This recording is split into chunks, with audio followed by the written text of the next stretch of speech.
صل على سيدنا ومولانا محمد وعلى سيدنا علي وسيدتنا فاطمة وسيدتنا زينب وسيدنا حسن وسيدنا حسين وعلى آله وصحبه وبارك وسلم وفانا محمد وعلى سيدنا علي وسيدتنا فاطمة. الحمدللہ رب العالمین والصلاة والسلام علی سید الانبیاء والمرسلین.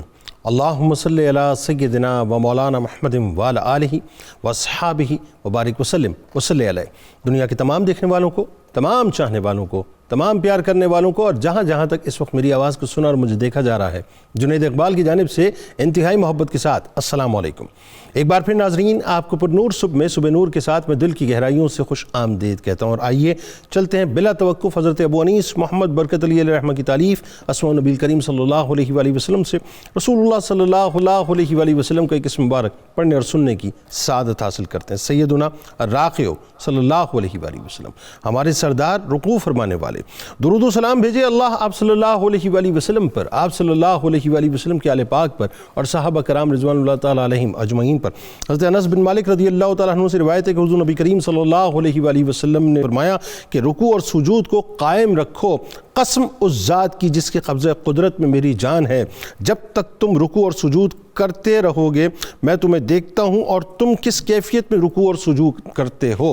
ناظرین کرام، عقیدتوں کے، محبتوں کے نذرانے لے کر آج اس عظیم ترین بارگاہ میں حاضر ہوتے ہیں جو مولا کائنات مولا علی کرم اللہ وجہ الکریم اور سیدہ فاطمہ الزہرا سلام اللہ علیہا کے پوتے کی بارگاہ ہے، جو امام علی مقام امام حسین علیہ السلام اور بی بی شہر بانو سلام اللہ علیہا کے نور نظر کی بارگاہ ہے، جو ثانیہ زہرا بی بی زینب سلام اللہ علیہا کے بھتیجے کی بارگاہ ہے، جو سلسلہ ائمہ اہل بیت کے چوتھے امام کی بارگاہ ہے، جو امام سجاد کی بارگاہ ہے، جو سید الساجدین کی بارگاہ ہے، جو حسینوں کے حسین یعنی امام زین العابدین علیہ السلام کی بارگاہ ہے.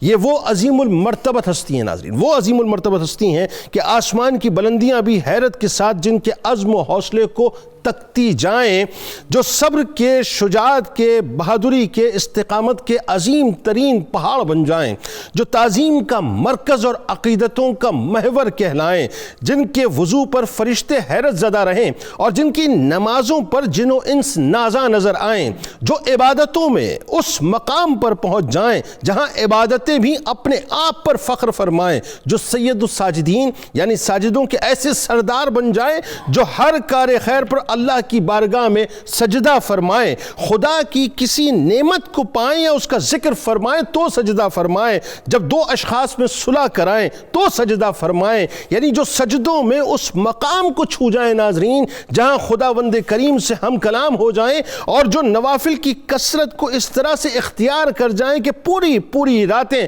ان کے سامنے لمحوں میں سمٹ جائیں، جو سخاوت کی، فیاضی کی، داد رسی کی اس منزل پر پہنچ جائیں کہ مدینہ پاک کے سینکڑوں گھروں کی خاموشی کے ساتھ کفالت فرمائیں، نہ صرف کفالت فرمائے بلکہ کفالت بھی ایسی فرمائے ناظرین کہ خود اپنے مبارک پیٹھ پر راشن کے بوریے اٹھا اٹھا کر مستحقین کے گھروں پر رات کی تاریکی میں پہنچائیں، جن کے مبارک چہرے کی نورانیت کا یہ عالم ناظرین کہ جب کسی کی نگاہیں آپ علیہ السلام کے چہرے پر ایک دفعہ پڑ جائیں تو بس اس کی نگاہیں فوراً ہی آپ علیہ السلام کے احترام میں جھک جائیں، جو اپنے اجداد سے ایسا فیض پائیں کہ علم و عمل کا مجمع البحرین بن جائیں. ناظرین کرام، سیدنا امام زین العابدین علیہ السلام خانوادہ رسول صلی اللہ علیہ وآلہ وسلم کے وہ چشم و چراغ ہیں جو بچپن ہی میں تسلیم و رضا کی اس اعلیٰ منزل پر پہنچ جائیں کہ خواہش صرف قضا و قدر کے آگے سر جھکانے کی فرمائیں. یہ وہ مقدس ہستی ہیں جن کے مبارک نقوش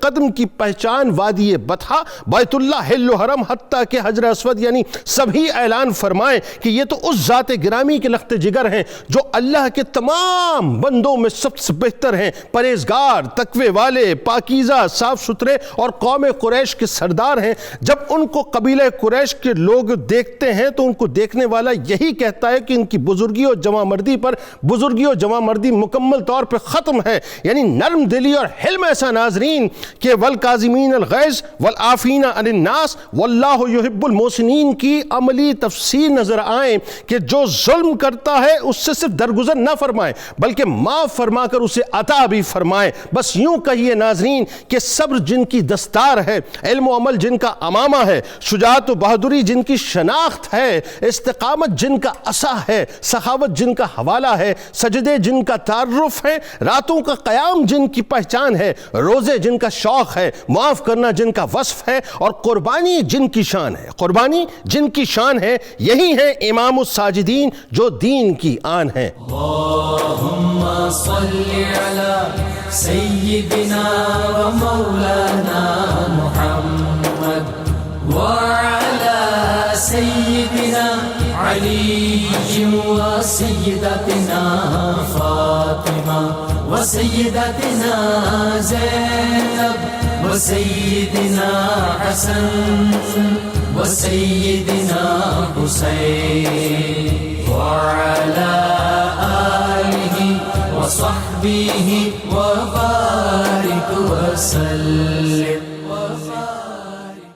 اللهم صل على سيدنا ومولانا محمد وعلى سيدنا علي وسيدتنا فاطمة وسيدتنا زينب وسيدنا حسن وسيدنا حسين وعلى آله وصحبه وبارك وسلم۔ پیر صاحب آپ سے آغاز کرتے ہیں، انتہائی عظیم ترین بارگاہ، اور ظاہر ہے یہ بھی اللہ کا بڑا فضل ہے کہ اتنی مہلتیں ہمیں مل جاتی ہیں، اتنی سانسیں مل جاتی ہیں کہ تذکار پاک ہمارے حصے میں جمع ہو جاتے ہیں۔ امام زین العابدین علیہ السلام کی شخصی و خاندانی فضیلت، اور خاص طور پر جو آپ علیہ السلام کی، دیکھیں میں عموماً ایک بات کہتا ہوں کہ بہت ضروری ہوتا ہے جب آپ کسی بڑی شخصیت کی بات کریں تو ضروری ہے کہ ان کے والدین کا تذکرہ خاص طور پہ کریں، اور بی بی شہر بانو سلام اللہ علیہ کا ظاہر جو مقام و مرتبہ ہے، آغاز کیجیے۔ بسم اللہ الرحمن الرحیم۔ آپ کو 92 نیوز کی پوری ٹیم کو اور خصوصاً میاں صاحبان کو مبارکباد پیش کرتا ہوں حضور سیدنا امام زین العابدین علیہ السلام کے ظہور پرنور کی اور ولادت کی۔ اللہ اکبر۔ آج 15 جمادی الاول 38 ہجری کی ہم اس تاریخ کی یاد منا رہے ہیں جس کو اللہ رب العزت نے اس عظیم ہستی کے اس کائنات میں آنے کے لیے پسند فرمایا۔ سبحان۔ یہ وہ تاریخ ہے جب چمنستان اہل بیت میں اس عظیم پھول نے اپنی رنگ اور خوشبو بکھیرے جس کی بشارت حضور رسالت مآب صلی اللہ علیہ وآلہ وسلم نے خود عطا فرمائی تھی، اور نام بھی خود تجویز فرمایا تھا، لقب بھی حضور علیہ الصلوۃ والسلام نے بتایا تھا۔ یوں کہہ لیجئے کہ نام بھی اور کام بھی دونوں کی بشارت سرکار سید عالمین صلی اللہ علیہ وآلہ وسلم نے عطا فرمائی سبحان تھی۔ اللہ، ماشاءاللہ۔ آپ دوسرے علی ہیں نام کے اعتبار سے، اور علامہ ابن حجر مکی علیہ رحمہ نے لکھا کہ آپ کو 2 سال حضرت امیر المومنین مولا علی مرتضیٰ کی آغوش تربیت میں گزارنے کا شرف نصیب ہوا۔ رشتہ تو ہے ہی پوتے والا، لیکن آغوش تربیت میں رہنے کے حوالے سے باب مدینۃ العلم سے جو مدینۃ العلم کا سارا فیض تھا وہ سارا فیض سمیٹنے کا آپ کو موقع میسر آیا، اور اللہ رب العزت نے آپ کو ائمہ اہل بیت کی سنہری زنجیر میں 4تھا مقام عطا فرمایا، اور اس سلسلۃ الذہب کے 4تھے فرد فرید ہے۔ اللہ نے اتنی عظمتوں سے نوازا اور اتنی شانوں سے نوازا ہے پروردگار عالم نے، اور اس فیاضی سے نوازا ہے جو آپ جس سجدہ شکر کی بات کر رہے ہیں، وہ سجدہ شکر اسی بات پہ ہے کہ مالک تو نے مجھے کتنے انعامات سے، کتنے احسانات سے نوازا ہے، اور تیرا مجھ پر کیسا کرم ہے۔ حضرت جابر بن عبداللہ انصاری رضی اللہ تعالیٰ عنہ جلیل القدر صحابی ہیں۔ آپ روایت کرتے ہیں کہ میں حضور سید عالمین صلی اللہ علیہ وآلہ وسلم کی خدمت اقدس میں حاضر تھا، تو حضرت امام حسین علیہ السلام آئے جیسا جو شرف انہی 2 شہزادوں کے لیے خاص تھا، ایسے ہی اور تیسرا کو اس میں شریک ہی نہیں ہو سکتا، آئے اور آ کر حضور کی آغوش میں بیٹھے کھیلنے لگے. تو آپ نے فرمایا جابر میرا یہ جو چھوٹا نواسہ ہے اس کو اللہ رب العزت ایک بیٹا عطا فرمائے گا جس کا نام تو علی ہوگا، لیکن وہ اس قدر عبادت گزار ہوگا کہ لوگ اسے زین العابدین کہہ کر پکاریں گے. عابدین کی زینت بن جائے، عابدین کی زینت، بلکہ اگر یوں کہیں کہ جس سے صف عابدین سج جائے وہ زین العابدین. اللہ نے سجدے جن پہ نازا ہوں، سجدے جن پہ نازا، وہ اللہ نے کہ حبیب صلی اللہ علیہ وآلہ وسلم نے شان عطا فرمائی. اور پھر حضور نے فرمایا کہ کل بروز حشر ہاتف غیب ندا کرے گا کہ زین العابدین کھڑا ہو جائے، یعنی یہ دنیا کا لقب نہیں ہے، بروز حشر بھی یہ شرف حاصل ہے. تو میرا یہ بیٹا لبیک یا ربی کہتے ہوئے یہ میدان حشر میں کھڑا ہو جائے گا. حضرت بی بی شہربانو والدہ ماجدہ ہیں آپ کی، جب حضور سیدنا عمر فاروق اعظم رضی اللہ تعالیٰ عنہ کے مبارک دور میں فارس فتح ہوا تو یہ آخری بادشاہ کی شہزادی ہیں، اور جس طرح کی جنگوں کا دستور تھا مفتوحہ علاقہ سے یہ مال غنیمت کے طور پر آئیں. تفصیل کچھ زیادہ میں صرف آپ کے حوالے سے بات کرتا ہوں کہ حضرت عمر فاروق رضی اللہ تعالیٰ نے فرمایا کہ شہزادی تو پھر شہزادے کے لیے ہے، چنانچہ حضرت امام حسین علیہ السلام کے حرم کی آپ زینت بنی. اور اس قدر دانا، اس قدر عظیم ہستی تھیں، اس قدر شخصیت آپ کی پروقار تھی کہ بعد میں کچھ عرصہ بعد کسی ایک کنیز نے کہا کہ آپ تو شاہی محل کی پروردہ تھیں، یہاں اہل بیت نبوت تو فقر اختیاری کے مالک ہیں، یہ تو دنیا سے تعلق ہی نہیں رکھتے، تو یہاں کی زندگی آپ کے لیے مشکل تو نہیں ہوگی. آپ نے اسے جھڑک کر کہا اے بڑی بدبخت، اپنی زبان سنبھال، میں عالم کفر و شرک سے نکل کر امام الانبیاء والمرسلین کی بہو بن گئی، سبحان میں جنتی عورتوں کی سردار کی بہو بن گئی. اللہ اکبر، کتنا بڑا شرف ہے یہ. میں جنتی جوانوں کے ایک سردار کی بیوی دوسرے سردار کی بھاوج بن گئی. اللہ اکبر، اللہ اکبر، اللہ اکبر. میرے لیے اللہ نے کتنا بہترین انتظام کیا. تو یہ اب حضرت امام زین العابدین علیہ السلام کا اس حوالہ سے اگر ہم آپ کے جیسے والدین کا آپ نے ہلکا سا ایک ٹچ دیا، والدین کے حوالہ سے دیکھیں تو ماں ایران کی شہزادی، باپ شہزادہ کون و مکان، یہ 2 ہستیاں دورہ شرف جو آپ کے مزاج مبارک میں ہے. نفاست طبع ورثے میں ملی، حسن و جمال ورثہ میں ملا، جس کی بشارت سرکار دے رہے ہیں. ان کی عظمت، ان کی شان جو ہے اس کے حوالہ سے جتنا بھی کہا جائے اتنا کم ہے. ہمارے الفاظ کہاں، ان کی عظمتیں کہاں، ہم کہاں ان کی عظمت کو سمجھ سکتے ہیں. بیان تو آدمی تب کرے نا جب معرفت رکھتا ہو. بات یہی ہے، بات یہ دیکھیں، یہ تو غلامی ہے، غلامی کی نسبت بات. ہاں بس یہ اصل بات یہ ہے کہ یہ غلامی ہے، اور غلامی کا حق بھی ہم ادا نہیں کر سکتے. بس صرف یہ کہ ہم یہ عرضیاں پیش کر سکتے ہیں کہ آپ کی رفتیں بیان کر کے اپنے الفاظوں کو ہم رفتیں دیتے ہیں، ورنہ ایک ولی کی بارگاہ میں ہم جا کے اس کے مقام المرتبہ کا تعین نہیں کر سکتے. وجہ اس کے کہ جن کی وجہ سے ہماری شفاعت ہونی ہے ان کا مقام المرتبہ کیا ہوگا. علامہ صاحب، امام زین العابدین علیہ السلام کے القابات بھی بڑے حسین، بڑے خوبصورت القابات ہیں. میں چاہتا ہوں ذرا اس پہ آپ تفصیلاً کلام فرمائیں. اور ساتھ ساتھ ایک اور بات آپ دیکھیے کہ ایک خاص انتظام قدرت نے آپ کے لیے فرمایا، آپ کی تعلیم و تربیت کا، علمی حوالے سے بھی، روحانی حوالے سے بھی، اور کئی ہستیوں نے اس میں بڑا کردار ادا کیا. بتائیے ذرا. بسم اللہ الرحمن الرحیم. آج کا جو موضوع سخن ہے وہ یقیناً وہ عظیم المرتبت ہستی ہے جن کے ساتھ اظہار محبت کے لیے ہم یہاں حاضر ہیں.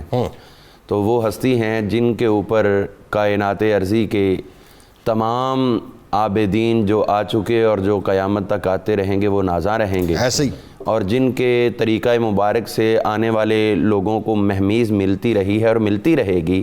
عبادت کی طرف راغب ہونا، یہ در حقیقت بات یہ ہوتی ہے کہ القاب بعد میں شروع ہوتے ہیں زندگی کے، لیکن اس کا وقت اور دورانیہ پہلے ہوتا ہے. جب آدمی کوئی کام کر کے دکھاتا ہے تو پھر وہ اس لقب کا حقدار سمجھا جاتا ہے. تو اس بارے میں اگر یہ سمجھا جائے کہ جتنے بھی القابات تھے وہ سارے انہی ہستیوں کے رہین منت تھے جنہوں نے آپ کی تربیت میں اپنا کردار ادا کیا. تو جس طرح جتنا استاد کامل ہوتا ہے شاگرد اسی طرح کامل زیادہ نظر آتا ہے. ایسا ہی، بالکل ایسا. تو حضرت امام علی مقام سیدنا امام زین العابدین علی بن حسین رضی اللہ تعالیٰ عنہما، آپ کا اگر ہم یہ دیکھتے ہیں تو نظر آتا ہے کہ نام تو علی ہے لیکن لقب زین العابدین یہی زیادہ شہرت رکھتا ہے اور لوگ اسی کو نام سمجھتے ہیں. اللہ. تو یعنی لقب وہ لقب ہے، یوں کہہ لیں کہ آپ کی محنت وہ محنت ہے کہ جو محنت آپ کے نام پہ غالب نہ واہ، یعنی محنت لقب بنی اور لقب نام بن گیا، اور اسی طرح سے لوگ پکارنے لگے. جی. تو اب ہم یہ دیکھتے ہیں کہ حضور صلی اللہ تعالی وسلم نے جو آپ کی بشارت عطا کی، جس کو امام ابن عساکر نے بھی بیان کیا اور البدایہ و النہایہ کے اندر 2 مقامات پر حافظ ابن کثیر نے بھی ابن عساکر کے ہی حوالے سے اس کو بیان کیا ہے.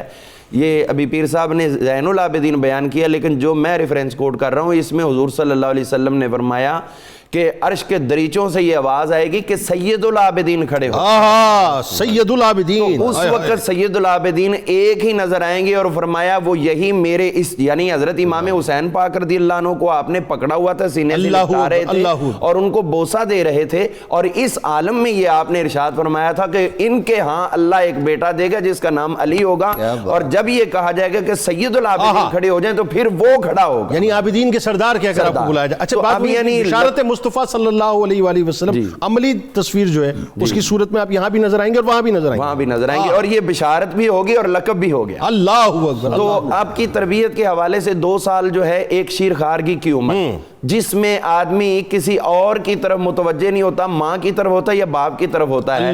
تو آپ کو وہ وقت اپنے والدین کی محبت کا تو ملا ہی، لیکن تاجدار حل عطا حضرت مولا علی مرتضیٰ شیر خدا کی بھی خصوصی توجہ شامل حال رہی. اور پھر یہ تو تھا، اس حوالے سے ہم دیکھتے ہیں کہ وہ پوتا تھا جس کی بشارتیں ہیں اگر ہم لوگوں تک پہنچی حضرت جابر رضی اللہ عنہ دیگر کے توسط سے، تو مولا علی مرتضیٰ شیر خدا کی تو اپنی نگاہ کرم آنے والے وقت کیا دیکھ کیسے منتظر ہوں گے بھائی. آقا نے فرمایا ہے نا، اور پھر وہ بات نبوت کا فیضان بھی ملنا ہے اور ولایت کا فیضان بھی ملنا ہے، تو دونوں فیضان بھی منتظر ہیں کہ وہ آئیں تو فیضان شروع ہو. جی. اور پھر اس میں یہ دیکھا جائے تو اولاد حسینی نے جاری ہی انہی سے ہونا تھا. اللہ. اسی لیے امام حسین پاک رضی اللہ عنہ حضرت مولا علی کے سامنے جب جنگ میں سبقت لے جاتے آگے بڑھتے تو آپ روکتے، اس کو روکو، میری نسل تو انہی سے آگے چل. سبحان اللہ. تو اسی طرح ہم دیکھتے ہیں حضرت امام حسن پاک رضی اللہ عنہ کے زیر تربیت بھی آپ کے 10 برس گزرے ہیں. ٹھیک ہے. حضرت مولا علی پاک رضی اللہ عنہ کے ساتھ اگر میں یوں کہوں 2 سال وہ اور 10 اور 2 12، یعنی یہ نہیں کہ مولا علی کر رہے ہیں تو امام حسن پیچھے ہٹ گئے. 12 سال ان کے، اور پھر ان کے بعد 61 ہجری تک جو مزید ہم شامل کرتے ہیں حضرت امام حسین پاک کے 2 وہ 10 یہ اور 10 مزید 22 برس تک حضرت امام علی مقام امام حسین پاک رضی اللہ عنہ کی تربیت فرمائی. یعنی پہلے 2 سالوں میں تینوں کی تربیت نظر آتی ہے، اگلے 10 سالوں میں 2 کی تربیت نظر آتی ہے، اور اگلے 10 سالوں میں سید الشہداء کی تربیت نظر آتی ہے. آپ کے ہم دیکھتے ہیں القاب جو ہمیں نظر آتے ہیں. حضور صلی اللہ علیہ وسلم نے جو ودیعتاً عطا کی ہے، وہ مشہور روایت جو امام طبرانی بیان کرتے ہیں کہ حضرت سیدہ فاطمہ الزہرا جب امام حسن حسین کو لے کر حاضر ہوئی تھیں، حضور ان کو کچھ عطا فرمائے تو آپ نے امام حسین کو 2 چیزیں دی تھیں، ان میں ایک شجاعت دی تھی، ایک سخاوت دی تھی. تو یہ دونوں چیزیں آپ کی ذات میں بدرجہ عتم نظر آتی ہیں. سبحان اللہ. تو اس بارے میں آپ مزید دیکھیے کہ آپ زین العابدین اور سید العابدین کتنے ہیں. حضرت امام محمد باقر رضی اللہ عنہ آپ بیان فرماتے ہیں کہ ہمارے ہاں 500 کھجوروں کے درخت تھے، اور آپ ان میں سے ہر درخت کے پاس جا کر 2 رکعت نفل ادا کرتے تھے. کاؤنٹنگ ہوتی رہے، کوئی فرق نہ آنے پائے، کوئی یہ نہ تعداد میں کوئی کمی بیشی سمجھے، تو 1000 نفل آپ اس کے اندر اس کے ساتھ ادا کیا کرتے تھے. اور پھر اس کے ساتھ ساتھ جب بھی قرآن پاک کی کوئی آیہ کریمہ کی تلاوت ہوتی تو پھر اس پہ بھی سجدہ کرتے. یہ لقب سجاد تھا. اور یہاں تک کہ بیٹھے بیٹھے اللہ کی کوئی نعمت اچانک ذہن میں آتی تو پھر اللہ کا سجدہ شکر ادا کرتے. امین آپ اتنے بڑے تھے، امین بھی آپ کا لقب ہے. آپ خود فرمایا کرتے تھے کہ اگر میرے والد محترم کا قاتل مجھے تلوار دے دے، وہ والی جس سے میرے باپ کو شہید کیا ہے، اور وہ مجھے امانتاً دے دے، اس کے بعد وہ مجھ سے مانگے تو میں اپنے باپ کے شہید کیے جانے والی تلوار بھی اس کو واپس کر دوں. اللہ، اتنے بڑے آپ امین تھے. تو اسی طرح صفنات بھی آپ کا لقب ہے. آپ کے تمام اعضائے مبارکہ جو سجدوں میں لگتے ہیں ان کے اوپر جو ہے فی ماؤم آثار سجود جو نظر آتے ہیں، وہ آپ کے گھٹنوں پہ، آپ کے ہاتھوں پہ یہاں گٹے پڑ گئے تھے، یہاں زمین پہ رکھ رکھ کے، پیشانی پہ بھی آپ کے نشان تھے اور انگوٹھوں پر بھی نشانات لگے ہوئے تھے، یہ نشانات سجدوں کے تھے۔ تو بے شمار القاب ہیں آپ کے، کہاں تک بندہ بیان کرے، بات آگے بڑھاتے ہیں ڈاکٹر صاحب، آپ کی طرف آتے ہیں، آپ سادات ہیں ماشاءاللہ، اور ظاہر ہے جب آل پر آل گفتگو کرے تو پھر رنگ کچھ اور ہوتا ہے۔ ہم تو اب آج آپ کو سننا چاہیں گے بنیادی طور پہ اس حوالے سے، اور ظاہر ہے بزرگ شخصیات موجود ہیں۔ امام سجاد علیہ السلام کا زہد و تقوی اور آپ کی عبادات، ظاہر ہے جس کا حوالہ ابتدائی طور پہ تھوڑا سا آیا، لیکن میں چاہتا ہوں واقعات کی صورت میں ذرا اس پہ آپ گفتگو فرمائیں۔ بسم اللہ الرحمن الرحیم۔ جنید بھائی، آج ہم اس ہستی کا تذکرہ کر رہے ہیں کہ جو عابدین کے خاندان سے ہیں اور ساجدین کے خاندان سے ہیں۔ اللہ، اگر کوئی بندہ وہاں زین العابدین ہو جائے جہاں کوئی عبادت کرنے والا نہ ہو، یا سید الساجدین ہو جہاں کوئی سجدہ کرنے والا موجود اچھی بات آپ کر رہے ہیں، یہ وہ خاندان ہے جہاں مولا کائنات بھی موجود ہیں، حضرت امام حسن بھی ہیں، حضرت امام حسین بھی ہیں، جناب امام باقر بھی ہیں، جعفر صادق بھی ہیں، امام موسیٰ کاظم بھی ہیں، حضرت امام علی رضا بھی ہیں۔ ان ہستیوں کے ہوتے ہوئے اللہ رب العزت نے آپ کو زین العابدین کا لقب عطا فرمایا، کیونکہ سرور کائنات کی زبان سے نکلا ہے تو اس کا مطلب یہ ہے کہ اللہ نے عطا فرمایا ہے، وَمَا يَنْطِقُ عَنِ الْهَوَىٰ إِنْ هُوَ إِلَّا وَحْيٌ يُوحَىٰ۔ لہذا اللہ رب العزت نے آپ کو اس دنیا میں بھی زین العابدین بنایا ہے اور آخرت میں بھی زین العابدین بنایا ہے اور سید الساجدین بنایا ہے۔ سبحان اللہ۔ زین العابدین کے اعتبار سے اگر ہم غور کریں تو یہ وہ ہستی ہے جس نے ایک نظریہ عبادت بھی دیا ہے، یعنی آپ نے عبادت کر کے بھی دکھائی ہے، ایک نظریہ بھی دیا ہے۔ آپ ارشاد فرمایا کرتے تھے انی اکرہ ان اعبد اللہ ولا غرض لی الا ثوابہ۔ آپ کہتے ہیں میں یہ ناپسند کرتا ہوں کہ میں اللہ کی عبادت صرف ثواب کی غرض سے کروں، ثواب کی نیت سے کروں۔ اگر میں ایسا کروں گا فَأَكُونَ كَالْعَبْدِ الطَّامِعِ، تو پھر تو میں ایک لالچی بندہ بن جاؤں گا، تو میں ثواب کی غرض سے نہیں کرتا۔ وَإِنِّي أَكْرَهُ أَنْ أَعْبُدَ اللَّهَ لِخَوْفِ عَذَابِهِ، اور یہ بھی ناپسند کرتا ہوں کہ عذاب کے خوف سے اللہ کی عبادت کروں۔ اگر ایسا کروں گا فَأَكُونَ كَالْعَبْدِ السُّوءِ، پھر میں عبد سو بن جاؤں گا۔ تو جب سوال کیا گیا حضرت آپ اگر عذاب کے خوف سے بھی عبادت نہیں کرتے، جنت کے لالچ میں بھی نہیں کرتے، ثواب کے لالچ میں بھی نہیں کرتے، تو آپ آخر کرتے کیوں ہیں؟ تو آپ نے ارشاد فرمایا اعبدہ لما ہوا اہلہ بیایادہ و انعامہ، میں اس لیے اللہ کی عبادت کرتا ہوں کہ وہ عبادت کے اہل ہے، وہ لائق عبادت ہے، جس نے انعامات اس نے مجھ پہ فرمائے ہیں، جس نے احسانات ہیں، اس کے بعد وہ لائق ہے عبادت کے کہ میں اپنا سجدہ اس کی بارگاہ میں پیش کروں اور اپنی جبین اس کی بارگاہ میں جھکاؤں۔ اور آپ نے واضح طور پہ یہ نظریہ بھی عطا فرمایا، آپ نے فرمایا عبادت الاحرار لا تکون الا شکرا للہ، آزاد بندوں کی عبادت صرف اللہ کی بارگاہ میں شکر ادا کرنے کے لیے ہونی چاہیے، ولا رغبتا ولا خوفا ولا طمعا، نہ کوئی لالچ ہونا چاہیے، نہ کوئی رغبت ہونی چاہیے، نہ کوئی خوف ہونا چاہیے۔ یعنی اس دل کی فریکوینسی جو ہے بس اللہ کی بارگاہ سے جڑی ہوئی ہو، اب بیچ میں کسی قسم کا لالچ کا عنصر نہیں ہونا چاہیے۔ اسی لیے اللہ رب العزت نے آپ کو زین العابدین بنایا ہے کہ آپ نے ایک ایک سجدہ صرف اس لیے کیا کہ وہ لائق عبادت ہے۔ جنید بھائی ہمیں یہ سمجھنا چاہیے وہ لائق عبادت ہے، محتاج عبادت نہیں ہے۔ ہم سجدہ کریں یا نہ کریں اس کی ربوبیت کو فرق نہیں پڑتا، ہاں اگر کرنا نصیب ہو جائے تو اس کے سوا کوئی اور لائق نہیں ہے کہ معبود بنایا جائے۔ یہ حضرت امام زین العابدین ہمیں سمجھایا ہے۔ تو آپ کے صاحبزادے، آپ کے جانشین ابو جعفر حضرت امام باقر علیہ السلام، آپ ان کی جب عبادت اور خشوع اور خضوع کو بیان فرماتے ہیں، آپ کہتے ہیں میں نے والد محترم کو عبادت کرتے ہوئے دیکھا اور آپ ایسے عبادت کرتے تھے، کان علی بن الحسین اذا قام فی الصلاۃ، علی بن حسین امام زین العابدین جب نماز میں کھڑے ہو جاتے کأنہ ساق شجرۃ، ایسے ہو جاتے جیسے درخت کا خشک تنا ہوتا ہے، آپ ایسے خشوع خضوع کی کیفیت میں اللہ کی بارگاہ میں حاضر ہو جاتے، لا یتحرک منہ شیئا الا ما حرکت الریح منہ، تو جس طرح اس تنے کو صرف ہوا حرکت دیتی ہے آپ اسی کیفیت میں اللہ کی بارگاہ میں حاضر ہو جاتے اور عبادت کیا کرتے تھے۔ ابن حبان کے الثقات کو پڑھ لیجئے، امام مزی کی تہذیب الکمال کو پڑھ لیجئے، اور میں جناب سعید بن مسیب کا، کیونکہ وہ تابعی ہیں اور آپ کے ہم اثر ہیں، آپ سے پوچھا گیا کہ ذرا یہ بتائیے کہ آپ کے زمانے میں سب سے بڑا عبادت گزار کون ہے؟ تو آپ نے فرمایا میری آنکھوں نے علی بن حسین سے سے بڑا عبادت گزار کسی اور کو نہیں دیکھا، نہیں دیکھا. کیا بات ہے. اللهم صل على سيدنا ومولانا محمد وعلى سيدنا علي وسيدتنا فاطمة وسيدتنا زينب وسيدنا حسن وسيدنا حسين وعلى آله وصحبه وبارك وسلم.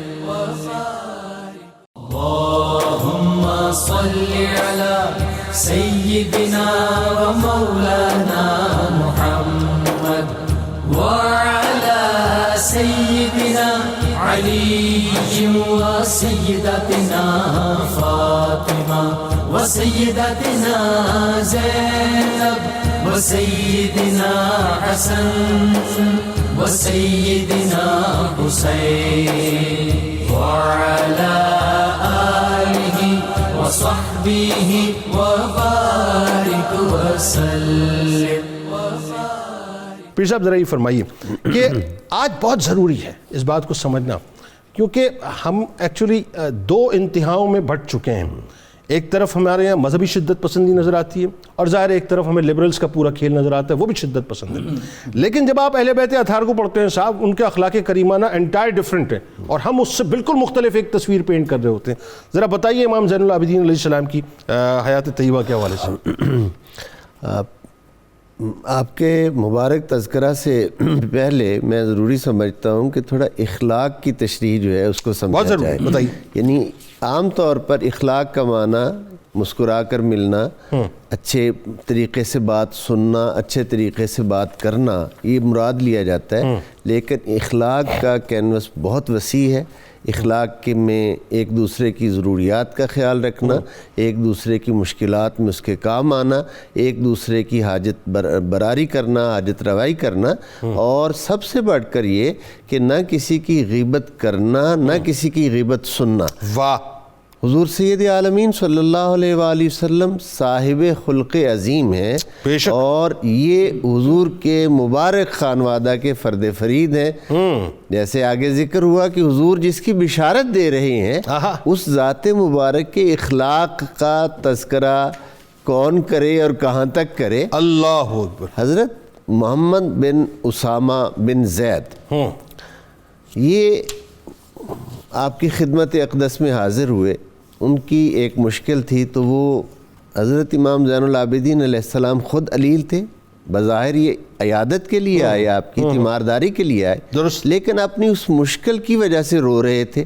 آپ نے فرمایا رو کیوں رہے ہوتے؟ میں ایک جملے میں تعارف کروا دوں کہ حضرت اسامہ رضی اللہ تعالیٰ عنہ بھی حضور کی پیاری شخصیات میں سے، اور حضرت زید بن حارثہ بھی حضور کو بہت زیادہ پیارے تھے. یہ وہی زید ہیں جن کا وہ واقعہ متبنہ بنانے والا.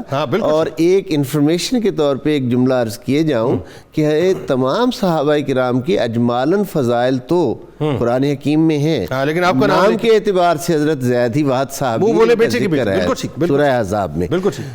یہ ان کے پوتے ہیں، حضرت اسامہ کے بیٹے ہیں. انہوں نے عرض کیا مجھ پر 15,000 درہم کا قرض ہے جو مجھے بے چین کیے ہوئے. آپ نے فرمایا کوئی بات نہیں، تم اپنے آنسو خشک کرو، تمہارا یہ قرض جو ہے یہ علی بن حسین اپنے ذمے لیتا ہے. اور فوراً اس قرض کو جو ہے آپ نے ادا کروا دیا. ایک بہت بڑا شخص جس کے جرائم کی فہرست بہت طویل ہے، مروان بن حکم، جب واقعہ ہر رہا ہوتا ہے تو اسے اب اپنے کیے ہوئے ایک ایک کام یاد تھے، اور اسے اندازہ تھا کہ میرا انجام کیا ہوگا، کیونکہ اہل مدینہ بغاوت ہو گئی اور اہل مدینہ انتقام لے رہے ہیں جو اہل بیت نبوت کے ساتھ ظلم ہوا. اس صورتحال میں اس نے حضرت عبداللہ ابن عمر رضی اللہ تعالیٰ عنہما، حضرت عمر فاروق رضی اللہ عنہ کے صاحبزادے، ان سے کہا کہ کیا میرے بچوں کے لیے، میں تو ادھر ادھر کہیں بھاگ چھپ سکتا ہوں، میرے بچوں کے لیے، میری فیملی کے لیے کوئی آپ شیلٹر دیتے ہیں، اس کو کوریج دیتے ہیں؟ تو حضرت عبداللہ ابن عمر نے کہا جو میں اس وقت سینیریو دیکھ رہا ہوں، جو منظر دیکھ رہا ہوں، اس میں اس پوزیشن میں نہیں ہوں کہ تیری فیملی کے لیے کوئی شیلٹر دے. اس نے کہا کوئی اور. آپ اس نے کہا علی بن حسین، اللہ اکبر، وہ ایک ہی ہیں جو اس نے کہا علی بن حسین، اس کا ہاں تم نہیں جانتے ہو کتنے صاحب خلق عظیم اللہ اکبر، اور یہ وہ ہے اخلاق کریمہ جو مشاہدہ کرتے رہے ساری ظلم و ستم میں نے عرض کیا کہ جرائم کی فہرست بہت طویل، سب مشاہدہ کرتے رہے، سب کچھ جانتے ہوئے بھی جب اس کی فیملی آئی تو آپ نے اپنے خانوادہ نبوت کی پاکیزہ بیویوں کے پاس انہیں ٹھہرنے کے لیے جگہ عطا کی اور ان کی حفاظت کا ذمہ اٹھایا کہ تمہارے اس خاندان کو کوئی تکلیف نہیں پہنچے گی۔ اس ہستی کے اخلاق کریمانہ کا تذکرہ کوئی کیا کرے، حضرت شہزادہ علی جنہوں نے سازشوں کی بنیاد کی، بنیاد ڈالی، اور بعد میں جا کے جو ہے کربلا میں اتنی شہادتیں ہوئیں، ان کے ساتھ یہ آپ کا رویہ۔ اللہ اکبر۔ حضرت شہزادہ علی اکبر کا جو خانوادہ نبوت میں حضور صلی اللہ علیہ وآلہ وسلم کے ہم شبیہ ہیں، شکل ہیں، عکس ہیں نور مصطفیٰ صلی اللہ علیہ وآلہ وسلم کا، ان کا قاتل کسی ضرورت کے تحت چھپتا چھپاتا آیا اور آپ کے دسترخوان پر بیٹھ گیا، آپ نے اسے لوگوں سے زیادہ توجہ دے کر کھانا کھلایا اور اس کی ضرورت کو پورا کیا۔ جب وہ اٹھا اور واپس جانے لگا تو اس نے کہا لگتا ہے مجھے آپ نے پہچانا نہیں۔ فرمایا کوئی بھائی اور باپ کے قاتلوں کو بھولتا ہے؟ یہ ہمارا وہ درس ہے جو ہمیں اپنی پاکیزہ بارگاہ سے ملا ہے، کوئی ان کو بھولتا ہے؟ تو یہ اخلاق کریمانہ کے میں نے 2-3 چھوٹے۔ میرا یہ بتائیے ڈاکٹر صاحب آخر میں ایک اب جو بالکل آپ کی شخصیت کا ایک اور پہلو اتنا حسین ہے کہ وہ اس پہ گفتگو کی جائے، وہی باتیں جو ہم ابتدا سے کر رہے ہیں، عبادتیں، سجدیں، نازیں آپ پہ، خوف خدا بے انتہا آپ کی ذات میں، یعنی انتہائی زار و قطار آپ رویا کرتے تھے، اور خوف آخرت آپ میں بہت تھا۔ وہی بات ہے کہ ہم تو آخرت میں ان کی طرف دیکھ رہے ہوں گے، وہ دنیا میں اپنی آخرت کا، یعنی انکسار کا عالم۔ یہ بتائیے جنید بھائی، زین العابدین کا ایک تعارف جو ہے امام مالک نے بھی دیا ہے۔ آپ ارشاد فرماتے ہیں کہ زین العابدین وہ ہوتا ہے جو ایک دن میں 1000 رکعت نفل نماز ادا کرے، 1000 رکعت جو نفل پڑھنے والا ہو وہ زین العابدین ہوتا ہے۔ اور امام مالک نے آپ کا زمانہ بھی پایا ہے، اور آپ کو امام زین العابدین سے وہی زمانی نسبت ہے جو حضرت امام زین العابدین کو مولا کائنات شیر خدا کے ساتھ ہے۔ یعنی آپ کی ظاہری زندگی کے آخری 2 سال میں امام مالک کا تولد ہو چکا تھا، تو آپ نے یہ تعارف دیا۔ اور خوف خدا اور خوف آخرت کو اگر ہم پیش نظر رکھیں تو جب آپ سجدہ کیا کرتے تھے تو سجدہ اتنا طویل ہو جاتا تھا کہ جب تک آپ کے جسم اطہر سے پسینہ نہ جاری ہو جاتا آپ سجدے سے اپنا سر نہیں اٹھایا کرتے تھے۔ اور بعض اوقات تو یہ روایات میں آتا ہے کہ آپ کا وہ پسینہ نہیں ہوتا تھا، وہ آنسو اور گریہ زاری ہوتی تھی، جس کی وجہ سے اتنا پانی بہ جاتا تھا کہ پھر آپ اپنا سر انور سجدے سے اٹھاتے۔ ایک دفعہ آپ مدینہ شریف سے باہر نکلے اور آپ نے ایک چٹان پہ جا کے سجدہ کیا، ایک شخص آپ کے تعاقب میں تھا، اس نے دیکھا کہ آپ نے سر سجدے میں رکھا ہوا ہے اور آپ نے 1000 مرتبہ یہ کلمات اللہ کی بارگاہ میں ادا کیے، لا الہ الا اللہ حقا حقا، لا الہ الا اللہ صدقا و ایمانا۔ آپ نے یہ الفاظ 1000 مرتبہ ادا کیے۔ اور خاص طور پہ اگر ہم خوف خدا اور خوف آخرت کی بات کریں تو یہ روایات میں آتا ہے جسے طبقات الکبریٰ میں جناب ابن سعد نے نقل کیا ہے کہ جب آپ نماز کے لیے وضو فرمایا کرتے تھے تو آپ کے چہرے کا رنگ زرد ہو جاتا تھا، جسم پہ کپ کپی طاری ہو جاتی تھی، اور جب دوستو احباب خادم آپ کو عرض کرتے حضرت یہ کیا کیفیت ہے تو آپ جملہ بولا کرتے تھے، اتدرون بین یدی من اقوم ومن اناجی، کیا تم جانتے نہیں ہو کہ میں کس کی بارگاہ میں کھڑا ہونے والا ہوں اور کس کے ساتھ جا کے مناجات کرنے والا ہوں، کس کی بارگاہ میں میری حاضری ہونے والی ہے، اور وہ احکم الحاکمین ہے۔ اور آپ ارشاد فرماتے تم دنیا کے بادشاہ کے پاس جاتے ہو تو تمہارا جسم کانپنے لگتا ہے، میں تو احکم الحاکمین کی بارگاہ میں جا رہا ہوں تو وہاں جا کر میری کیا کیفیت ہونے والی ہے۔ یہ آپ کی نماز کی کیفیت ہے جس میں خوف خدا ہے اور خوف آخرت ہے۔ آپ حج کے لیے تشریف لے گئے، احرام باندھا ہے، صحن حرم میں ہیں، لیکن زبان پہ تلبیہ جاری نہیں ہو رہی، آپ بول ہی نہیں رہے لبیک اللہم لبیک۔ خادم جو آپ کے پیچھے تھے، اقتداء میں تھے، جو انتظار کر رہے تھے حضرت بولیں گے، عرض کیا حضرت ارشاد فرمائیے، آپ کہتے ہیں میرا دل ڈر رہا ہے لا لبیک لبیک کہوں تو ادھر سے لا لبیک کی صدا اللہ، یہ انکسار ہے، یہ انکسار ہے انکسار. اور یہ کون کر رہا ہے؟ آپ نے پہلے فرمایا نا کہ وہ ائمہ اہل بیت میں سے چوتھا امام ہے. میں ایک جملہ عرض کرنا چاہتا ہوں، انکسار اس کا ہے جو جانشین سردار جنت ہے. جنت کے سردار کے جانشین کے اندر اتنا خوف خدا ہے تو پھر ہم کہاں کھڑے ہیں؟ یعنی یوں کہیے کہ جنت کے سرداروں کے جو شہزادے، ان کے شہزادے آپ ہیں. بالکل. تو ذرا اندازہ کیجئے کہ یہ کیا کیفیت ہے کہ آپ کہتے ہیں کہ لا لبیک کی کہیں آواز نہ جائے. اور ابو نو انصاری کہتے ہیں کہ آپ ایک دن سجدے میں تھے، نماز پڑھ رہے تھے، اور جس گھر میں آپ سجدہ کر رہے تھے وہاں آگ لگ گئی، اور دوستو احباب نے آ کے عرض کیا، حضرت کے پاؤں کو ہاتھ لگایا، لیکن آپ نے سر سجدے سے نہیں اٹھایا.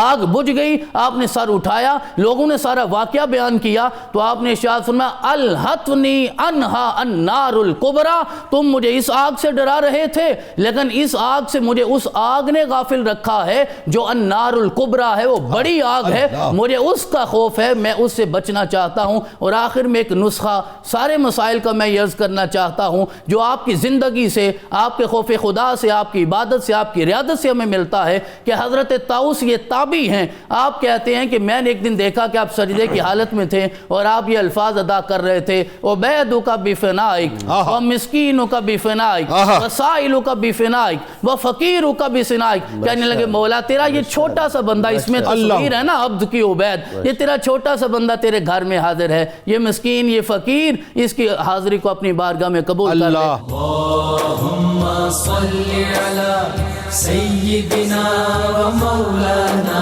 محمد وعلی سیدنا علی و سیدتنا فاطمہ و سیدتنا زینب و سیدنا حسن و سیدنا حسین وعلى آله وصحبه وبارك وسلم.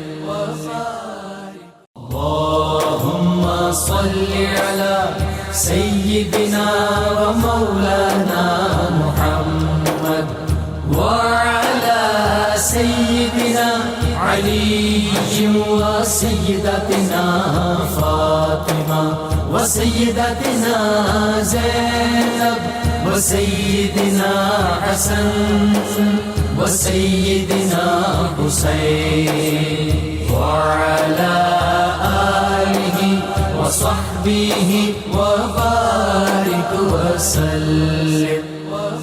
کتاب الشفا، جو شخص نماز عشاء کے بعد سورہ یوسف کی آیت نمبر 68 روزانہ 300 بار پڑھنے کا معمول بناتا ہے تو اللہ تعالیٰ اس کو ہر قسم کی فکر اور رنج و غم سے دور فرما دیتا ہے. حضرت امام زین العابدین علیہ السلام کا قول مبارک انسان کی اصلاح کے لیے اتنا ہی کافی ہے کہ لوگوں کے عیوب ڈھونڈنے کی بجائے اپنے اعمال پر نظر رکھے.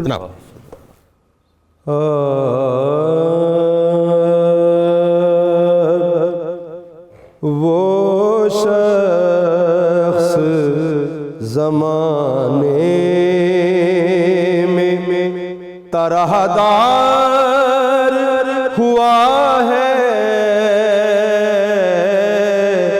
وہ شخص زمانے میں طرح دار ہوا ہے، جو عابد بیمار کا بیمار ہوا ہے، جو عابد بیمار کا بیمار ہوا ہے، وہ شخص زمانے میں وہ آل محمد کا وفادار ہوا ہے،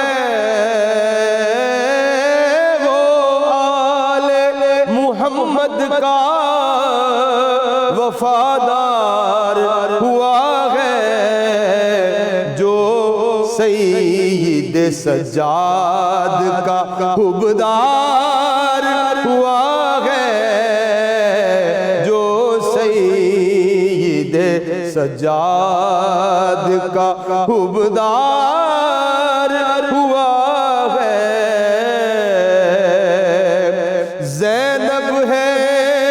رواں جس کی قیادت میں سوئے شام، زینب ہے رواں جس کی قیادت میں سوئے شام، مولا وہ میرا قافلہ سالار ہوا ہے، مولا وہ میرا قافلہ۔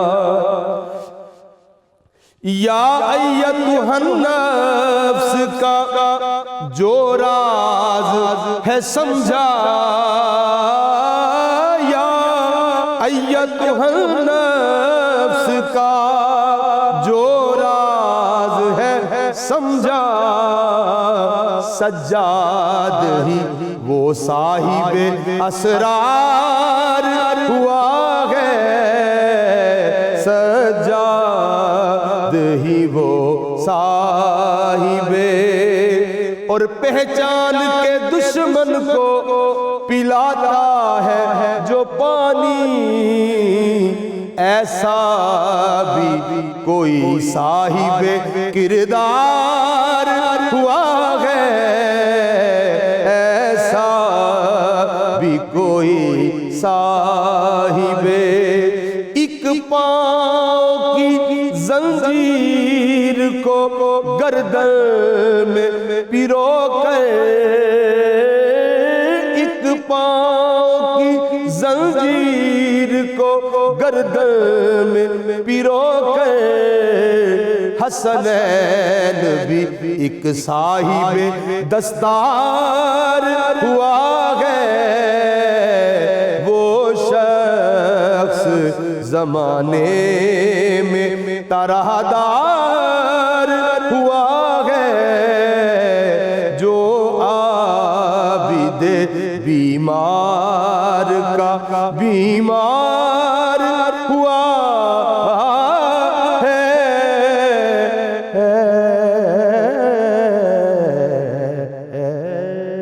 اللهم صل على سيدنا ومولانا محمد وعلى سيدنا علي وسيدتنا فاطمة وسيدتنا زينب وسيدنا حسن وسيدنا حسين وعلى آله وصحبه وبارك وسلم وبارك